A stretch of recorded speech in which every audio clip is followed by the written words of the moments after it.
ప్రభాస్ నటించిన భారీ budget movie 'కల్కి'. పాన్ ఇండియా మూవీ 'కల్కి' 2898 ఏడీ యంగ్ డైరెక్టర్ నాగ్ అశ్విన్ తీసిన ఈ మూవీని వైజయంతి మూవీస్ బ్యానర్పై అశ్వనీ దత్ ఏకంగా 600 కోట్ల భారీ బడ్జెట్తో నిర్మించారు. ఈ చిత్రంలో బాలీవుడ్ స్టార్ హీరోయిన్ దీపికా పదుకొనె హీరోయిన్గా నటించింది.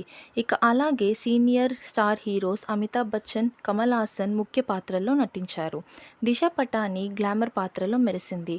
ఇక ఈ చిత్రానికి Tamil star music director Santosh Narayan music అందించాడు. జూన్ 27వ తేదీన విడుదలైన ఈ సినిమా బాక్స్ ఆఫీస్ని కుదిపేసింది. ఈ సినిమా హిట్ అవ్వాలంటే 381 కోట్ల షేర్లు రావాలి. 'కల్కి 2898 ఏడీ' చిత్రానికి 7వ రోజు కూడా జనాల నుంచి మంచి రెస్పాన్స్ లభిస్తోంది. ఫలితంగా తెలుగు రాష్ట్రాల్లో ఈ సినిమా 10 కోట్ల వరకు షేర్లు వసూలు చేసింది. మిగిలిన అన్ని ఏరియాలు కలుపుకొని మొత్తం 20 కోట్లు రాబట్టింది. ఈ సినిమా టోటల్